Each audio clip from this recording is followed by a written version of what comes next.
तो क्या हाल है दोस्तों, स्वागत है आप लोग का हम लोग के चैनल पर। और मैं आज आप लोग के लिए फिर से एक ऐसी इन्फॉर्मेटिव वीडियो लेकर आ गया हूं जिसमें आप लोग को ये पता चलेगा कि वेव्स क्या होती हैं। वेव्स यानी कि जो उसमें ध्वनि होती है, मेन चीज़ हम लोग बात करेंगे ध्वनि की। तो जो ध्वनि होती है वो ध्वनि क्या होती है, कितने प्रकार की होती है, जो श्रव्य ध्वनियाँ क्या होती है, अपश्रव्य यानी कि इंफ्रासोनिक वेव्स, उसके बाद से जो पराश्रव्य वेव्स होती है, ये सभी चीज़ के बारे में हम लोग बात करेंगे। तो चलो ये फिर आइए फिर स्टार्ट करते हैं।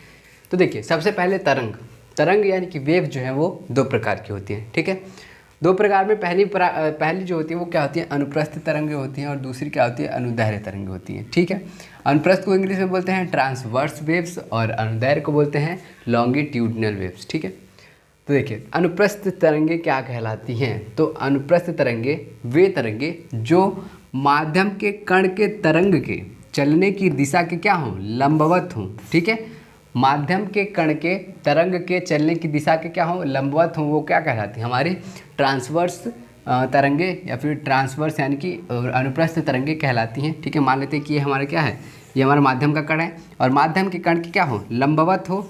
ठीक है, ये हमारा क्या होगा, अनुप्रस्थ तरंग में आएगा।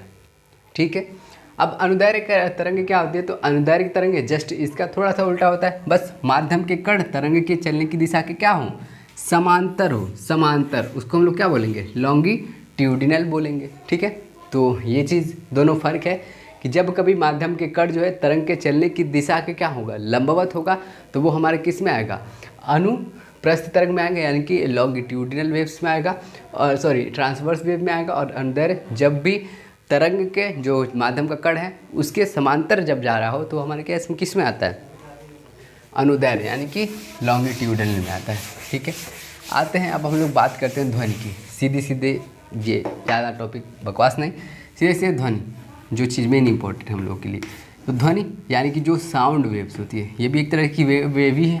तो साउंड जो है वो हम तीन प्रकार से जो टॉपिक टर्म आते हैं उस टर्म की बात करेंगे। जैसे कि एक हमारी आती है श्रव्य ध्वनि आती है। ठीक है, दूसरी कौन सी होती है, पहली तो श्रव्य, दूसरी क्या होती है, अपश्रव्य।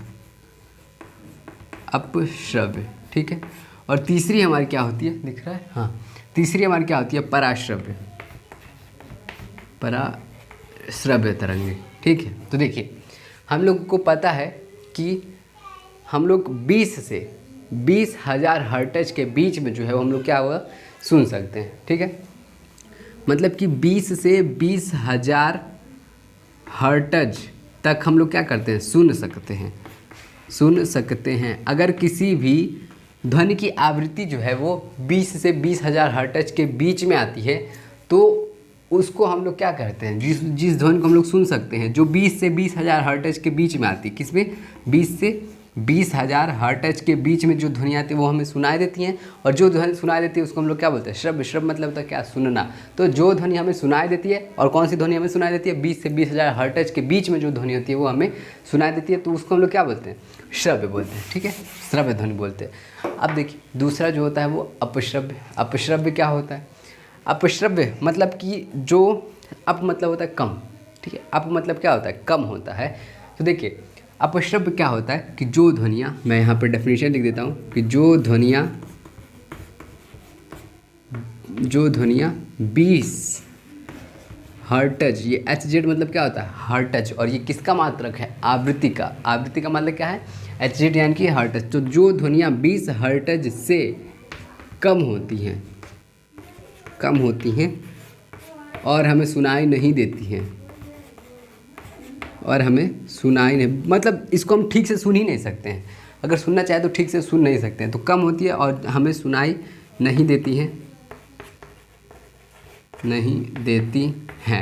बस इतना याद रखिए, उसे हम लोग क्या कहते हैं, अपश्रव्य यानी कि इंफ्रासोनिक वेव्स कहते हैं। तो जो ध्वनियाँ 20 हर्ट्ज से जो है वो, बस एक टर्म याद रखिए, 20 से 20,000 हर्ट्ज। तो 20 से 20,000 हर्ट्ज के बीच में जो ध्वनि आती है वो हमारी किस में आती है, श्रव्य ध्वनि में आती है। और जो ध्वनियाँ 20 हर्ट्ज से कम होती हैं और हमें अच्छी तरह से सुनाई नहीं देती वो हमारी किस में आती हैं, तो हमारी आती हैं अपश्रव्य में।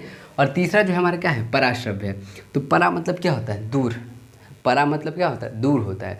तो जो भी ध्वनियाँ या फिर जो ध्वनियों की आवृत्ति 20,000 हर्ट्ज से ज़्यादा होती है वो हमारी क्या होती है, पराश्रव्य ध्वनि होती है, और जिसको हम लोग बिल्कुल भी नहीं सुन सकते हैं। तो जो ध्वनि जो जिस ध्वनि की आवृत्ति जो है वो कहाँ किससे जाता हो, 20,000 हर्ट्ज से क्या हो, ज़्यादा हो, उसे हम लोग क्या बोलते हैं, पराश्रव्य ध्वनियाँ होती हैं। पराश्रव्य मतलब कि दूर, यानी कि एक टर्म में आके 20 से 20,000 हर्ट्ज, तो 20 से 20,000 हर्ट्ज के बीच में जो सुनते हैं वो हमारा श्रव्य ध्वनि में आता है। 20 हर्ट्ज से कम जो होता है वो अपश्रव्य, अपश्रव्य मतलब कम, यानी कि 20 हर्ट्ज से कम अपश्रव्य में। उसके बाद से 20,000 हर्ट्ज से ज़्यादा, यानी कि पराश्रव्य मतलब कि परा मतलब होता है दूर, तो 20,000 हर्ट्ज से ज़्यादा वो हमारा क्या हो गया, पराश्रव्य। और इस पराश्रव्य ध्वनि को हम लोग यूज़ कहाँ करते हैं, तो जैसे कि अब जो पनडुब्बी होते हैं, नदी में पनडुब्बी जो चलते हैं वो आपस में सोनार रेडिएट करते हैं, सोनार जो है वो फैलाते चलते हैं। सोनार एक रेडिएशन होता है जो पराश्रव्य ध्वनि में, पराश्रव्य वेव्स में आता है, और वो पता लगाता है कि वापस कैसे आ रहा है। मतलब कि अगर जैसे मान लीजिए ये हमारा नाव है, नाव से सोनार जो है वो ऐसे ऐसे रेडिएट होता रहेगा, निकलता रहेगा। अगर आगे कुछ बड़ा अवरोधक होगा तो ये वापस लौट कर आ जाएगा, ये ध्वनि ये जो रेडिएशन है, तो लोग समझ जाते हैं कि आगे कुछ अवरोधक है, इसकी वजह से यहाँ से नाव मोड़ करके किसी और दिशा में जाता है। ठीक है, तो इसका प्रयोग होता है मछलियों का पता लगाने के लिए, क्या आता है इन सभी चीज़ों में। ठीक है, तो ये सभी चीज़ होता है, यूज़ होता है पराश्रव्य का।